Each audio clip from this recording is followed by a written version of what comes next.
This is Leafs Morning Take with Nick Alberga and Jay Rosehill. Now we've got a fight started here right off the bat with Rosehill. 30 minutes of live, nonstop Leafs talk starts now.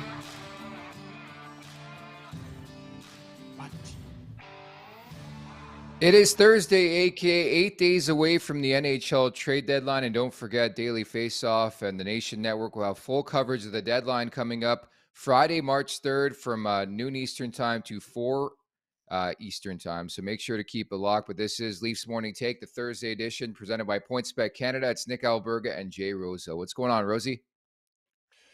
Oh, not much. Just flying high in the betting world, on fire. I got a huge following. People are scrambling to listen to our latest segment, and we got another heater for you at the end of this show today.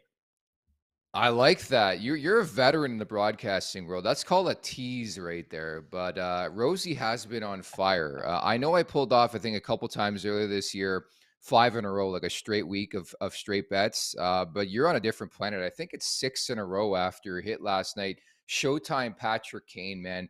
It's so funny. Like a week ago, we talked about it. Could he be a fit for the Leafs? Is he finished? Is he done? We also had to stop the Patrick Kane slander. He's one of the best players on the planet, future Hall of Famer, 92 points last year. And, dude, he's got 7 goals in the last 4 games and 10 points over a 4-game point streak. I think he's going to be okay. Yeah, he just went nuts. A buddy of mine jumped on that bet too, and I was like, "Now we just need Kane to bury." And then, I literally refreshed my browser, and he had 3 points. And I don't even know how big of a span. I wasn't watching the game, but he's definitely hot right now. So a good time to grab him for sure. Did you ever play against Patrick Kane?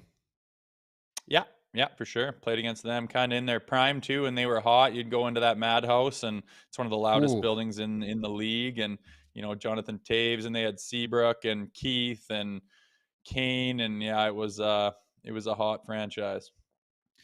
It's sort of fascinating because, like, I understand this mentality in this day and age, like recency bias and like remembering back like 10 days ago or 2 months ago. But Patrick Kane in his prime was incredible. And I still think he's incredible. Like, he's relatively young. I think from a hockey perspective, I think he's still got plenty of room. Obviously, the hip issue has been a nagging, lingering issue, and maybe he gets that settled in the offseason. But he has so much to give. But in his heyday, especially when you played him, man, like the guy was unstoppable. I think the closest thing I can think of to Patrick Kane right now would probably be Jack Hughes with New Jersey. Yeah, he's one of those special players. It's very dynamic, and he's one of those guys that can just take over a game all by himself by just doing some stuff that makes you say wow. And when you think about it, he's been there for so long. I mean, you're in the same dressing room, the same organization, the same jersey. You're basically at one point we're like a modern day dynasty, like the way they're winning cups and in short periods of time with that salary cap era.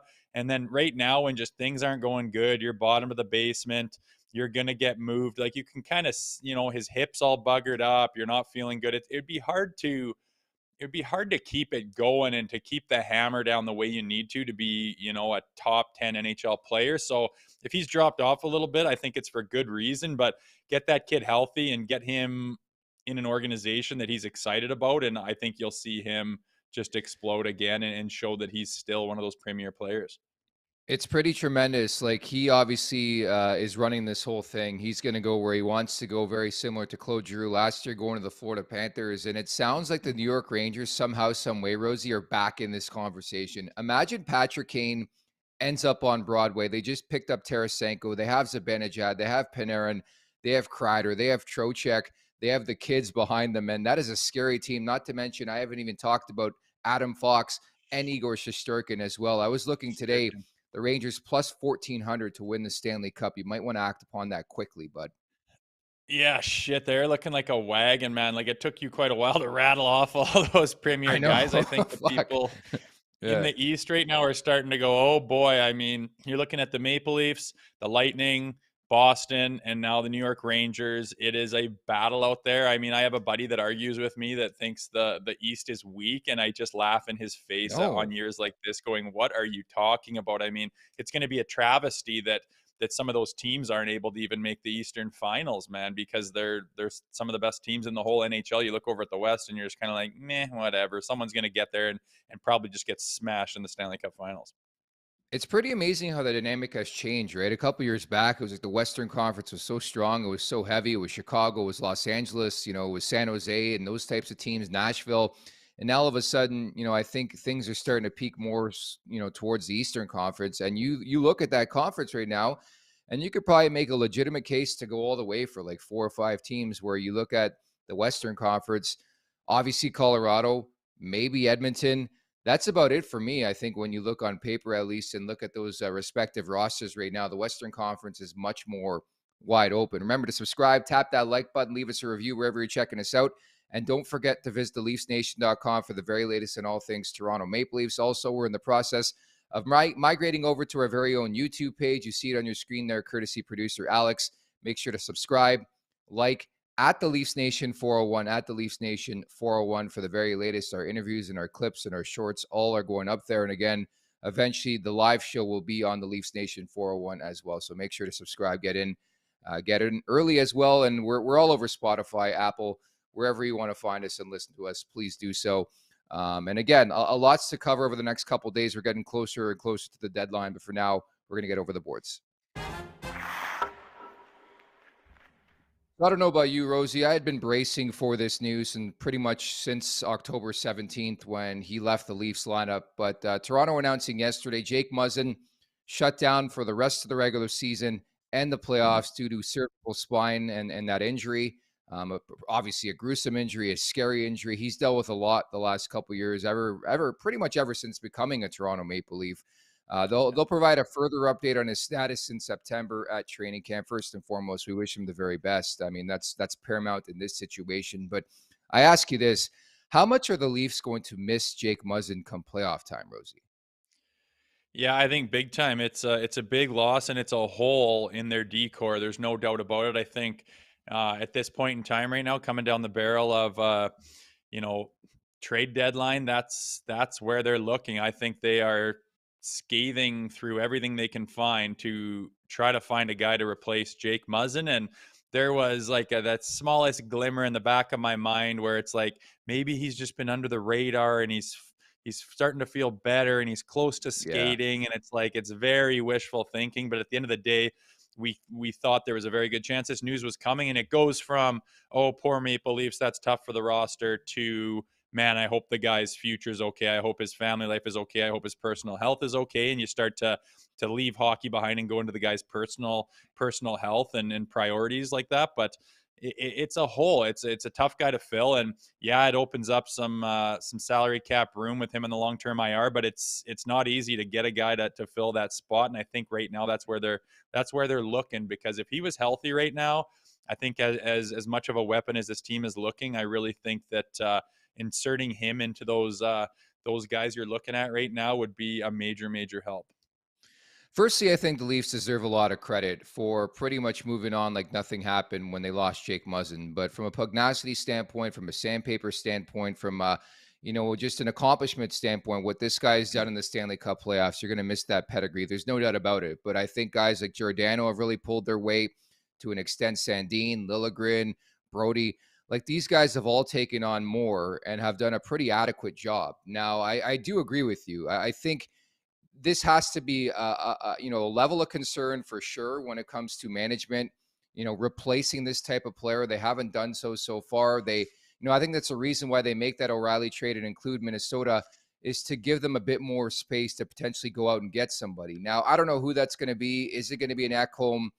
Are they going to swing big, or are they going to look at some depth pieces? But I think they have to find a way to bring in a guy like Jake Muzzin, who is going to play that heavy brand, that heavy style. Jordy Ben to an extent can bring that. I don't know if that's going to be a lasting thing for like a 7-game series, but I do think they have to be looking in that direction right now. Yeah, it's kind of funny. We haven't seen much of Ben this year. I feel like he could be a Yeah. guy that could have stepped up and filled that role and filled that void. I like, that the edge that he plays with a little bit. And if he's able to move that puck and just be super sound defensively, and then all of a sudden, you're banging and crashing, you're grabbing guys in scrums, you're blocking shots, all that playoff stuff could really help. So be nice if they were able to get him inserted and able to step up here and healthy, obviously. But it's going to be tough. I think if they were able to swing for the fences, they're going to do it. I think it's clear they're making a push, and this is do or die. and they've retained a little bit of salary cap room to make something happen. But if they can't and they can get someone that makes sense, it's more of a depth piece just to round off their decor a little bit. I think they'll do it. And it's going to be interesting. That's 100% where my mind is coming down the deadline here, that they're going to be scrambling to try to insert a quality D-man in that back end. You know, it could be good. Your guy, Luke Shen. Is there an update on that front? He's just wasting away on the couch right now, or what? He's basically helping his wife pack. They are due in about a week and a half with their third kid, and it is a cluster of a cluster, you know what, in his life right now, trying to figure out where he's going, if he's going packing, where they're going to live. Is she able to fly anywhere? You're going to have to sort out private jets just to get his family there, since she's not allowed to fly, or else risk very much so not seeing the birth of your child, which is basically not really an option for him. He's a big time family man. So it's a mess out there, but you do look at his body of work and say, you know what, that would fit in just about fine in Toronto, and be pretty awesome to see him in that Toronto Maple Leafs jersey again. It would be tremendous and full circle, I think. And humanizing the situation is always integral. I know these are pro athletes. You played in this league, and there's a lot going on behind the scenes. So the one thing we do forget as fans is, like, when a big trade happens, for example, you see Ryan O'Reilly come over. That video of his kids watching was incredible, man. Like, that's daddy to them. That's not professional hockey player Ryan O'Reilly. That's not stud 2019 Conn Smythe winner. That's dad to them. 100%. Yeah, these. I think that sometimes when you follow the leagues, when you're a small kid and you only see these people on TV, you kind of lose the fact of that humanity of them and what they have going on in their personal lives. But they are very much just people like anyone else. They have families, they have things, they have wives and places they live, and they have leases and furniture and all kinds of shit that goes along with it. And it is a big time chore to try to get all that logistics sorted out, and at the same time try to bury your head in your work and stay a premier player in the NHL or whatever the case is. So it gets lost in the shuffle sometimes when people think about it. But yeah, there's a lot going on behind the scenes. Now, I saw your face when you saw the makeup and the rundown here for the show, and it's the second coming of your favorite segment, Rosie Tweets. I didn't tweet anything weird lately. That's what you think, Alex. Flip up the first tweet. There's 3 of them.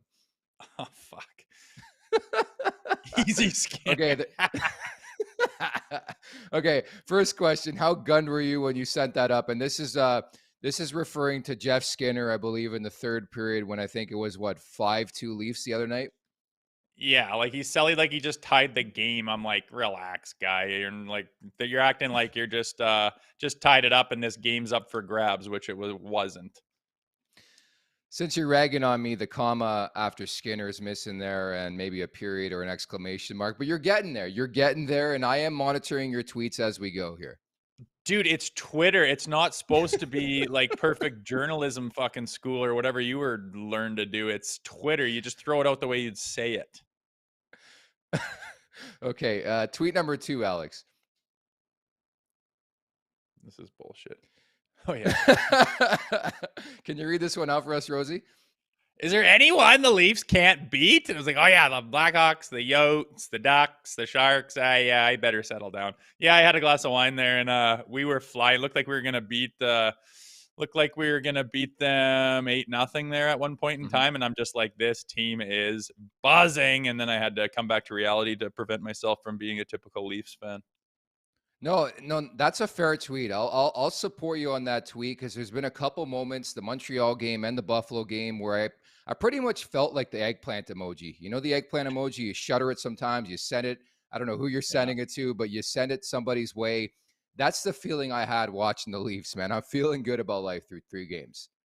Yeah, rock hard at certain times, man. That O'Reilly trade, the beginning of that game was pretty sweet. So they just got to keep her going, man. And yeah, you got to keep yourself grounded on Twitter, is what I say. Tweet number 3, Alex, please. Yeah. Fuck. Read it. It turns out the Leafs got even better. Like, they're a good team. It says turn out the Leafs got even better. Damn it, I missed an S there. You know what? I'm so used to typing and having autocorrect, and then they don't give you autocorrect on Twitsy, so I just got to get used to that. I'm new. No, you're a good sport, Rosie. I am enjoying the tweets. I am enjoying the rapport, you and the fans and the followers, the last little while. You're going back and forth. You're giving it to them a bit. What was that guy's handle the other day that was going at Rupper? Remember that? Yeah, he was like, "This is a 40-year-old war dog." He's like, "This Yeah, is a War Dog.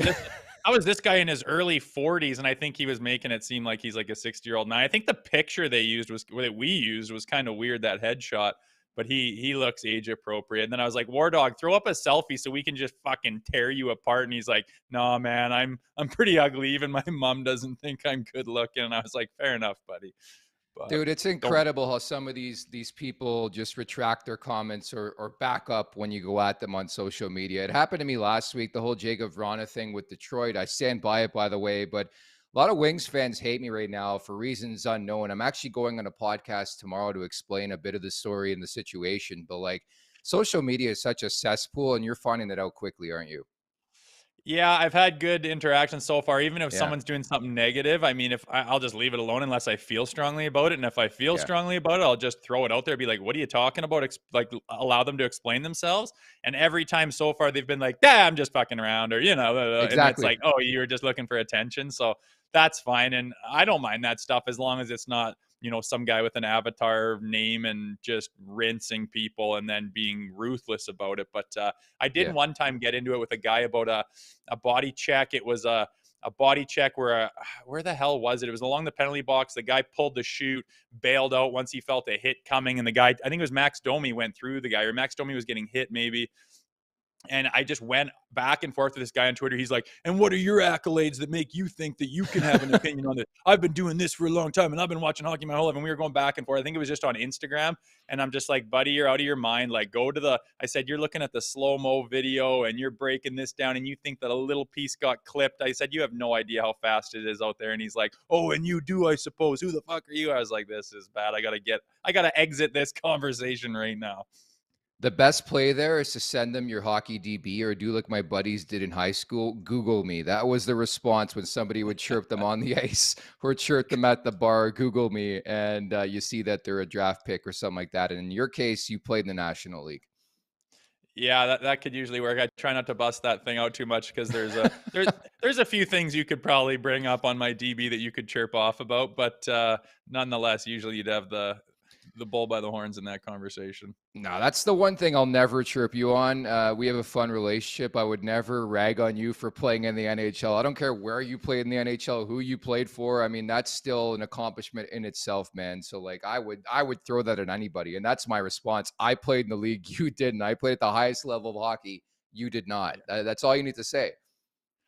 Yeah, that works. I like to say I scored 5.5 goals in there, and I got to even take that half a goal where it got disallowed on me. So I'm scratching and clawing for every point in that league, but nonetheless got more than most. Yeah, that's the rumor. That's how you picked up your wife. What was it at Earl's? You're like, I've scored 5.5 goals in my NHL career, right? She's like, holy shit, 6, and we get married right now. I didn't play in the show when I met my wife, but I don't know if that would get it done with her. She doesn't give a shit about hockey too much. Those are the best ones, man. They don't care about your occupation. They don't care what you do. Those are the best ones. So you found the right one there, Rosie. Let's move on to the Atlantic Division Roundup. We try to do this once a week. Let's look at the division. Again, we are looking for a response. Some of these other teams in the Atlantic Division, what are they going to do between now and the March 3rd trade deadline? Toronto making their big move, but Boston's been linked to a defenseman. Tampa's going to get somebody. Steve Yzerman in Detroit, you never know what's up with them. What's your thoughts on the division in general the last little while? Well, it's moving and it's tight, and I'm just pulling her up. Like, There it is. Yeah.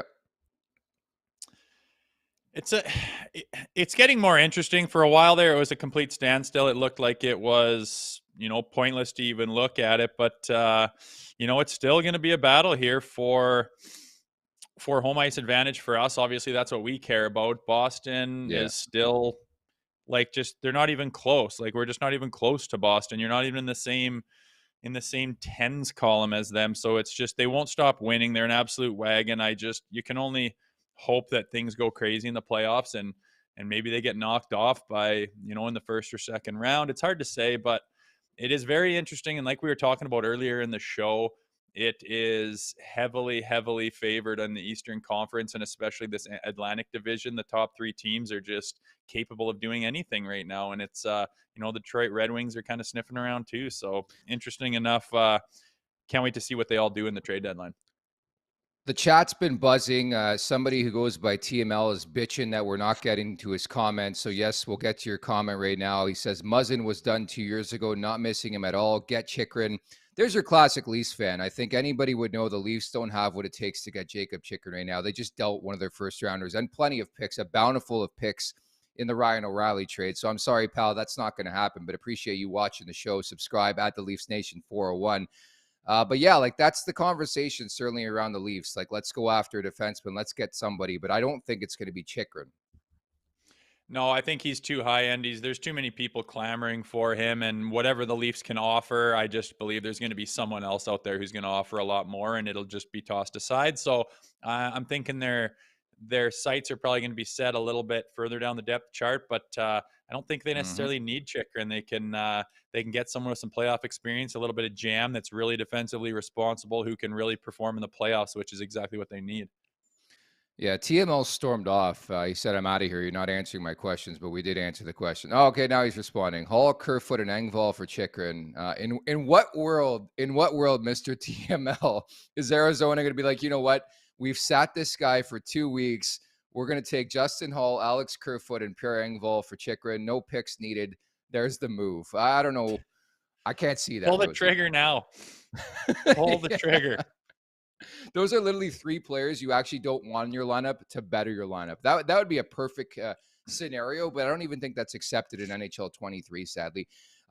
Jokes aside, TML, I think it's got to involve at least one first rounder. Does Toronto want to get involved next year? I know this is a deeper draft. They already gave up their pick.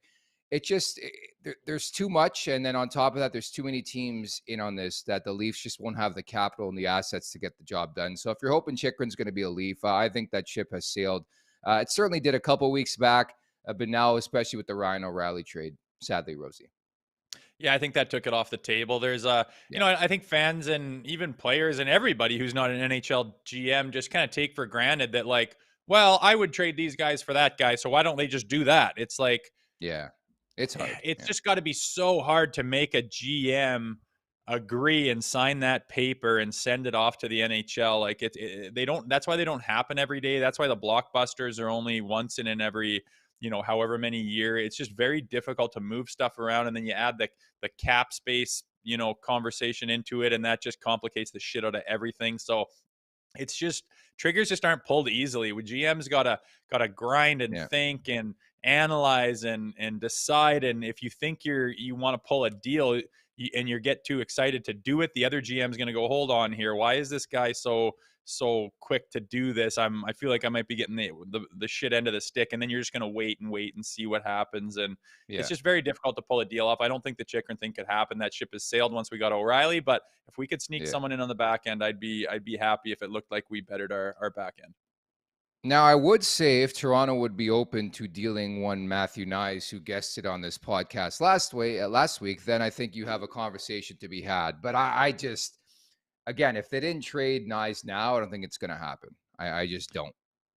I don't want them to. I think he's a guy that could, turn into, I don't know who you compare him to, but just like have the kind of impact that like a Nylander has, but more of a power forward, maybe less explosively offense, but more of a power forward, and just be that second line guy that can just get things done and just be one of those powerful players who's just always on the puck. No one likes to play against. Get the puck in the hands of the big boys and just be a force. And I just don't want to see him leave our pipeline and then watch him for years and years and years dominate the NHL.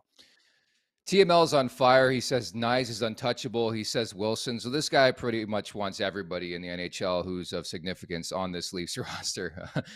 Unfortunately, that can't happen. Imagine the Leafs got Patrick Kane. No, we're not going to start that conversation again. I think Patrick Kane could end up with the New York Rangers or the Dallas Stars. Kerwin, welcome aboard, by the way. Can't make another move as big as O'Reilly. Dubas will probably make a trade for a bigger bottom pairing D-man at the deadline and call it a day. I tend to agree with you on that front. I know TC's writing in. He wants a Tom Wilson-like type player, but those are hard to find. In a perfect world, Tom Wilson would be the guy. I know he's been banged up, man. I had hopes and aspirations for Tyler Bertuzzi. Doesn't sound like that's going to happen. I just think we're reaching now. Like, I think they're going to add maybe one depth defenseman, maybe two, maybe an upgrade over like a Jordy Ben, but I can't see a move of significance here. Can you? No, I think it'll be something that, a team that's not really using a guy, or they're already very deep in that aspect, or they have already got, say, a right-handed defenseman who does that job, and they're saying, you know what, if we get X, which we're kind of looking for, we'd be willing Yeah. to let this guy go. He's whatever the case is with his contract and whatnot. And I think if you can just find two GMs at the end of the deadline when time's ticking down and it's like, hey, things settle down and they're like, okay, what about this little straight across deal? And both guys say, yeah, I think that works for me. And it would be something like that doesn't cause a huge splash in the market, which I think the Leafs are done making that big of a splash, to be honest, but we'll see. And to be honest, I think we're rather happy with Noel Acciari, credited with 7 hits the other night. Ryan O'Reilly, the fact daddy himself, has been a tower of power with John Tavares and Mitch Marner so far. But Rosie, we teed it up. You foreshadowed at the beginning of the show. It was a spoiler alert, a nice little tease in the broadcasting world. The wrap-up is brought to you by our friends at PointsBet Canada. The wrap-up. You might be able to wrap up your days of working anymore if you've been following me. You walk down to the bank, you talk to your mortgage guy, you pull out all the equity and all the education fund and everything you get your hands on, and you jump on Charlie McAvoy right now. Anytime assist. It's at -110. You're close to even money. This guy's got 35 assists in 43 games. That's, what is that, over 80%? You go to Vegas and you go to the tables, and if you're getting over 80%, you'd be shoving your chips in as fast as you could because you don't get that anywhere. I think it's really good value. To be honest with you, I even sprinkled a little bit personally on Dougie Hamilton assists, which is even money. He's got 38 assists in 57 games, but the Charlie McAvoy is my big one right now. So I'm just kidding about all the rest of that bullshit. Don't put too much on me. I'm very, very much due to fall on my face right now. So I looked around and I like the apples. I like the assists. It's easy for some of these guys that are playing on these big time teams. All you got to do is touch the puck here or there, and all of a sudden the guy's on the board. So just about even money, Charlie McAvoy, anytime assist, jump on that one. I think that's your best play tonight. We're tailing you. There's no doubt about that. You're feeling good. You're diving into the player props. I love the McAvoy look. Again, Boston lost earlier this season to Seattle. We think a response is coming tonight on the West Coast, visiting the Seattle Kraken tonight. So I like that play quite a bit. Love the Hamilton play as well. The Devils have been a great story. I don't know if Hamilton's getting enough love that he should be for the Norris Trophy. He's been incredible alongside, as a Batman and Robin to like a Jack Hughes. So you're on fire. Let's tail this puppy, buddy. Yeah, let's do it. Why not? It's been fun. Before I wasn't taking her too seriously. Trying to pick teams to win, man, is difficult. You don't know what's going on in the locker room. There's so many different components to it. But when you jump on those player props, it's a little bit funner for sure. And go through, see who's hot, see who's not, who's playing with who. Try to get an inside track that Vegas missed. And you can get a lot of value on those point props, shot props, assist props, goals, all that stuff. It's pretty fun. So we've been doing her pretty good. Let's see if we can wrap up this play here with Charlie McAvoy. You can apply this to betting, I'm sure, the same way you applied it to your playing days. Don't get too high, don't get too low. I sense some cockiness getting into your game a bit. I'll just say that, okay? I'm having fun. There's no doubt about it. Like I said, don't go to the bank. Don't pull any equity out of your house. Just have fun with a couple $10 bills or something. You're pretty much advising people to put their life savings on the line for a Charlie McAvoy assist tonight. That's what you're saying, right? Yeah, that's what I did say. I think I'm going to walk that back here to finish the show. Unfortunately, you can't. This is recorded. It's already out there into the sphere of YouTube and Twitter and all that. So you're stuck with that. But we'll leave it at that. Rosie, you're actually off tomorrow and Monday. So we'll have 2 editions, amazing editions, the 3 hits with Rosie coming up. And then on Tuesday, the stretch drive to the Stanley Cup playoffs and also the trade deadline will be on, my man. Yeah, that'll be wicked, man. It'll be a fun week next week. We're ramping up to Friday when hopefully there's some engagement this year with it being on a Friday. We talked about that earlier this week, and should be fun for people to maybe have a few beers and watch TSN or whatever you're going to watch. Watch us, actually. Fuck TSN. watch all the different True. shows that are going on, and we're gonna have a few specialty shows coming up with our networks coming up on Friday. So we should make it fun, and hopefully there's some big splashes in the league. And Jay and I will both be on the broadcast coming up next Friday, March 3rd, noon Eastern time to 4 Eastern time on the Nation Network YouTube page. Full coverage via Daily Faceoff, so make sure to look out for that. And I recommend we all get fucking wasted and do the show wasted. That makes the most sense to me, right? A piggyback off Barn Burner and that crew. Yes, I was already thinking that. I'm like, I'm gonna be in my basement. Kids will be at school. Let's go. Or how about this? For every trade made during the show, we take a shot. Oh God, I don't need to be on the floor. Maybe a toot off a little pen or something like that. More keep you on the ground. Okay, well, we'll figure something else, something out. We'll talk to the powers that be and say, hey, can we do something about this? You see there on your screen, trade deadline show March 3rd.